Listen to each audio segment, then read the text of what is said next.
And good morning, evening, afternoon, wherever you are in the world. This is Harrison Smith back once again with another episode of Cynema, and it's brought to you, as always, by Dark Matter TV. Dark Matter TV is a streaming platform where you can find not just current genre entertainment in horror, sci-fi, thriller, and action, but also classic content that takes you back to the great old days of late night cable and finding those cult and classic films that they just don't make anymore. Available for download on Android or Apple, or visit darkmattertv.com. It's free, it's fun, and it's gonna grow. I've been running this limited series for Cynema with my own personal path to cinema and learning to recognize it and most of all avoiding it throughout my career and throughout my life. And I thought I would go back all the way to when I was a kid. And in the previous two episodes, I looked at acquiring for the very first time a Super 8 silent movie camera, a Kodak camera, and starting down the road into making movies. And it was Jaws, as I had mentioned in the first episode of this sub-series, that inspired me to want to make movies. And where we left off last time, I was talking about my first, and I put in quotes, feature film, which was an adaptation or a remake of the animated 1967 Mad Monster Party. I was going to make a live action, and if you go back and listen to that, I also incorporated some voice sound bites from my actual reading teacher from 8th grade that I had recorded years and years ago to make her in there, to put her in there. So I was really proud of that. And you're going to be hearing some sound bites today from some of the kids who were affiliated with the development of the character that made me famous in middle school and high school with my films. And they became kind of a thing that people wanted to be part of. It was kind of cool to be part of one of Bruce, I'm Harrison now, but Bruce's films. And it was all started with SpedWoman. I guess I sort of had mixed feelings about SpedWoman. I never really voiced him, but Sped was sort of a short for special ed, right? That's sort of mean, but we were young, foolish. Episode 1 of this sub-series covered the development of this character. I was inspired by Benny Hill and Wonder Gran, one of the characters on his small little fast flicks, as I like to call them. And so I had this comic character that really was the embodiment of mediocrity. There was really nothing clever about it. It wasn't all that well drawn. I'd never fancied myself as an artist. I just could draw, I guess, better than some kids maybe. And I loved art class and all of that, but by no means would a future in graphic design be something for me. And I got some pushback on this. As I explained, SpedWoman was considered kind of an embarrassment by a girl that I was dating at the time. And she just thought, number one, it was silly. She thought that the whole name was offensive because, as I had laid out before, that SpedWoman was an acronym really for SPED, which in our school was special education, and of course the negative connotations that go with that. And I'm not proud of that. What I'm saying is I was 12, 13 at the time, and I was a stupid kid, and we just thought it was funny. It was just a nerdy, geeky sort of thing in a blue dress. I tried to avoid it as much as I could. But it caught on. It even caught on to the fact that my 8th grade math teacher allowed me to make a bulletin board with my buddy, and we put it up and it said something like SpedWoman loves you.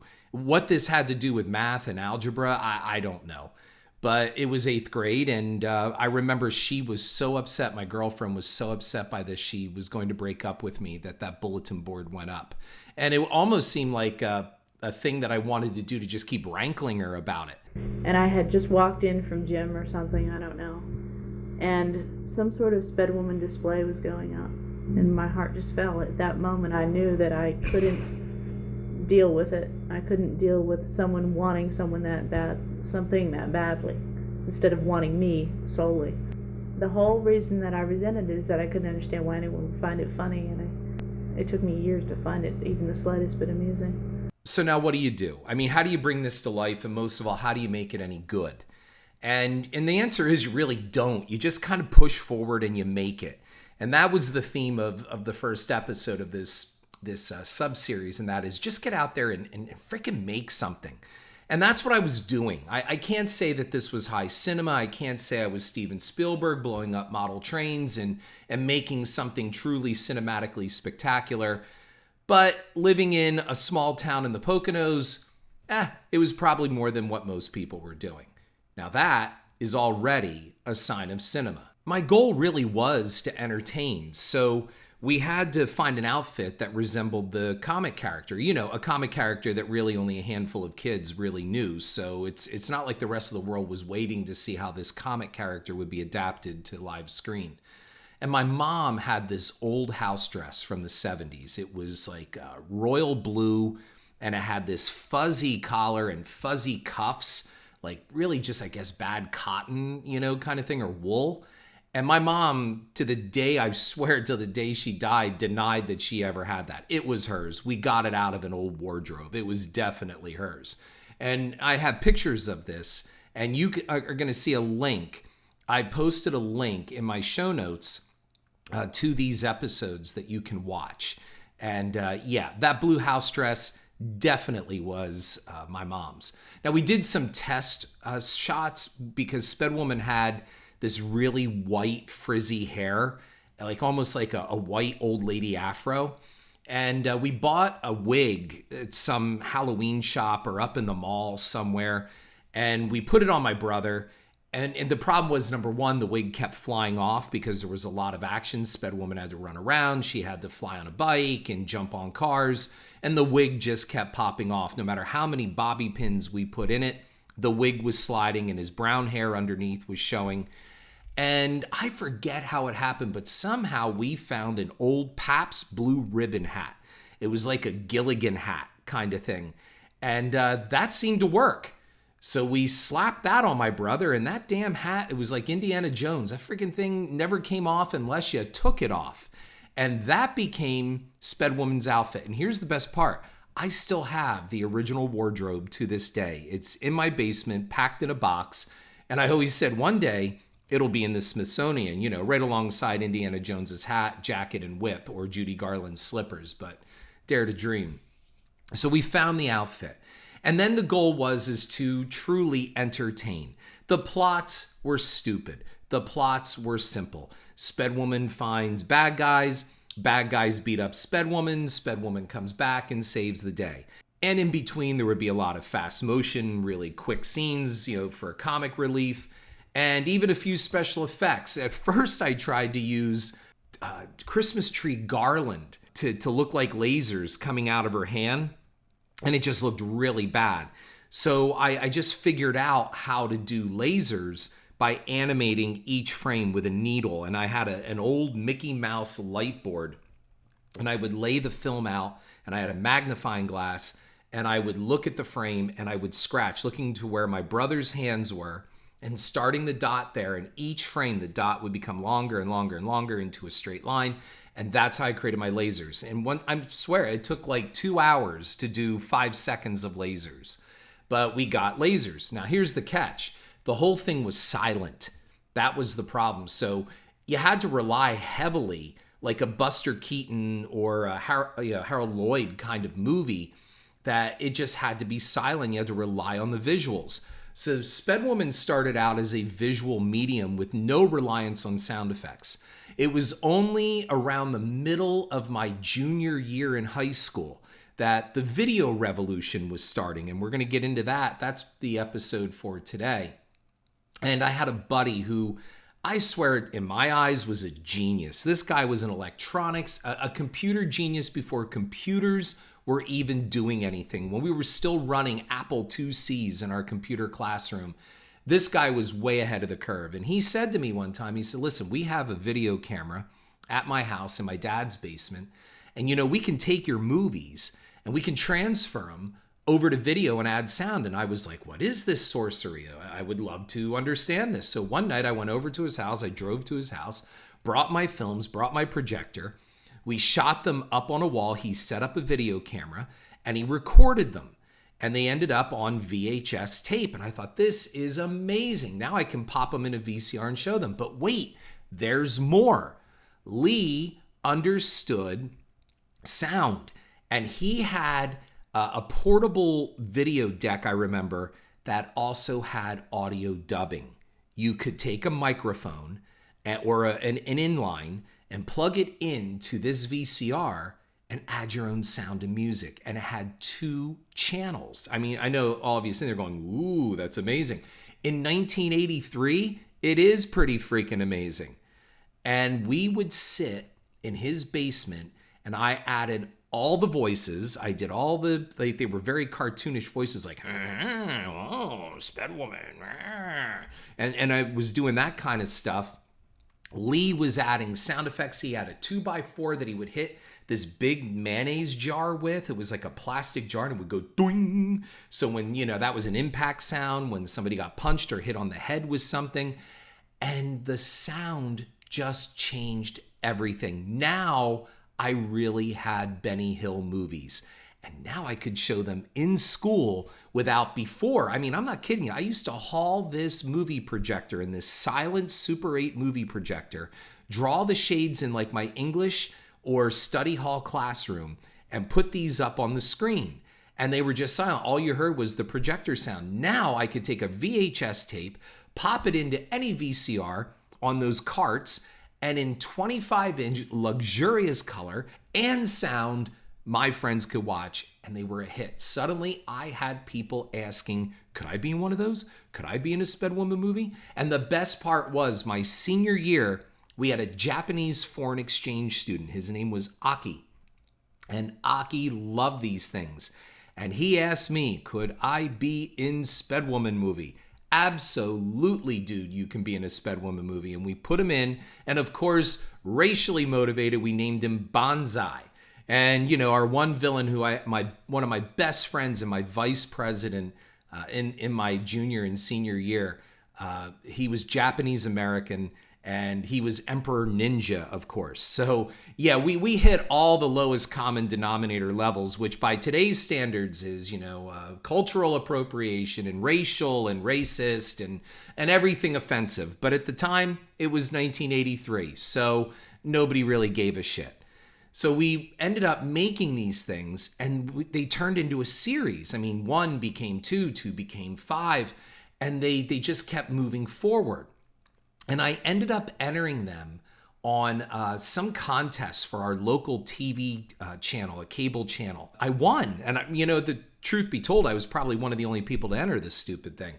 But they loved them so much, and they laughed so hard at them, they actually chopped them up to make them like a series instead of just showing them all in one clip. And they started airing on our local cable network, to the point where my mom said she was going home from work one night, and her coworker said, I got to get my kid off the bus. She watches this stupid show at 4 o'clock on TV 13 with this guy running around in this blue dress. It's some of the stupidest shit I've ever seen. And my mom goes, well, that's my son. I remember we were shooting one episode up in our local mall. And at that time, you didn't need any permission. I just walked into the mall with these kids dressed in these goofy outfits, my brother in this dress. And we started shooting, and the security guards got in on the act. They didn't even give us any crap about it. They were like, oh yeah, we'd love to be in a movie. And they knew of these things from the local cable channel. And I remember we were taking a break in one of the mall restaurants, and it was a restaurant that actually a high school friend, her father, owned. And we were taking a lunch break in there, and my brother is sitting in the outfit. And this woman looks at him, and she goes, are you supposed to be somebody I'm supposed to know? And my brother, holding a glass of milk, already had the Hollywood attitude. And he looked at her and he goes, lady, don't you know who I am? She goes, no. He goes, lady, I'm SpedWoman. The film's caught on. And herein lies the problem. I got very comfortable in this, and I got very relaxed. And I was just kind of riding on this. And I wasn't doing anything to really expand my horizons. And as I had said, the video revolution was just starting to take off in the way that consumer products were now allowing people to have portable recorders, portable cameras, and you could start really doing something different. So here's my first bout with Cynema, and that is I just kept doing the same thing. And as I was starting to head for college, even in my senior year, I should have been doing more. I really should have been creating and writing better scripts and doing something dramatic, or even a really ultra low budget horror on this newfound video technology. Now, I didn't have the money, for this equipment. I mean, we're talking it was thousands at the time to get a portable VCR, which was broken into two pieces. They were kind of blocks, and you could take the portable part with you and hook a camera up and go to sporting events and things like that, then come back and attach it to like the tuner part where it would play to your TV. There were very few places in town to get this kind of stuff. There was no Best Buy, there was no Circuit City or any of those kind of things. So you had the local vendors, the local stores, merchants who sold electronic equipment, and it was always through the nose. I remember there was now a defunct company called Video Jones, and they used to rent videotapes as well. They were for a while the only one in town that did it. And they used to have this cool display with like rope lights and black, displays of cameras. And I used to go in there. It was like Ralphie in A Christmas Story looking at the BB gun through the window. And I would just stand there and dream and fantasize about having this equipment. But it was way beyond my reach. And I even at 16, God bless my heart, was looking into trying to finance some of this equipment or even rent it. And the prices were just prohibitive. I did have my friend, though, who offered me and said, listen, you want to make movies, you can borrow my dad's camera. You can borrow the equipment, the deck, the porta deck. And I never did. And that's a big mistake because at that time, I could have really been building up one hell of a video portfolio, even if it wasn't all that great, but it would have been more than my brother running around in my mother's old house coat, beating up cartoon characters, really is what it was. And that, I think, is probably my first biggest professional regret. I mean, I look now at what some people are doing just on their iPhones, and some of these people are 14, 15, and I think that was me. And I look at the technology that is available to kids now. And I'm not that old yet where I should be thinking like I walked uphill both ways in snow, but my God, have things changed since I was a kid. If I would have had access to the stuff that now I can just generate lasers with a push of a button and really, Hollywood level type of lasers, not crappy scratching the film with a needle lasers and doing my own sound effects for lasers. I used to do this. I hum and I whistle. I can't even do it well right now in front of this microphone, but that was my laser sound. And if you watch those links that I provide in the show notes, you'll hear me. That's me doing the laser sounds. And only later did I steal the laser sound from 1984's Supergirl and put those in to replace me doing the humming, whistling sound. That's what I was working with. But I was also on the cusp of really seeing some incredible new technology, and I really should have been embracing it. Even though these films made me incredibly popular in high school and I was already the class president and raising money for my class and doing all kinds of unorthodox fundraisers, if you will call them, to get that job done, the movies did help raise my profile. I was staying comfortable and inside my bubble, and I really was not pushing myself creatively or professionally. And the worst part is that college was on the horizon. Now, at this time, not many film schools. I wanted to go for film. Where am I going to go? And I finally decided on Penn State, and I applied, and I got accepted to main campus, and I also got accepted to the Hazleton campus. I chose the Hazleton campus. And why? Because it was more comfortable. I was afraid of going out to the main campus where I would just become a number. I was a big fish in a very small pond in my town. People knew my work. They knew of SpedWoman. They knew I was the movie guy. If I go out to Penn State main campus with, 20,000 kids, I'm nobody. And I didn't want that. And I was already riding high. I was the class president. I was well known and I was popular, and I didn't want to lose that. Big, big mistake. I was 17. So I finally chose Penn State Hazleton. I was accepted. I had nothing to show other than these SpedWoman movies. I didn't have anything. I remember I tried shooting some thriller or suspense horror kind of thing with my brother and a friend of mine, and they were supposed to play a married couple. There's nothing worse than seeing somebody that's like 13 years old trying to play a 35-year-old or something. It was just really bad. The editing was horrible. Oh my God. I look back and it's just, as they would say today, it's just so absolutely cringeworthy. So I'm going to head off to college with really nothing to show for it but a VHS of a handful of SpedWoman movies that really were just me and my friends goofing around. Now, again, to the college crowd that I went up to, they just thought I was a genius. And I just rolled it over into that. We had a landlord who had a wife who was a bit of a pain in our ass. And so we started a kind of new SpedWoman series without my brother, of course, using my college roommates, called Betty. And it was just basically SpedWoman all over again, fighting people like the Terminator and Rambo and Freddy Krueger. I'm not really pushing myself. It was the same thing. And I would be able to go back home.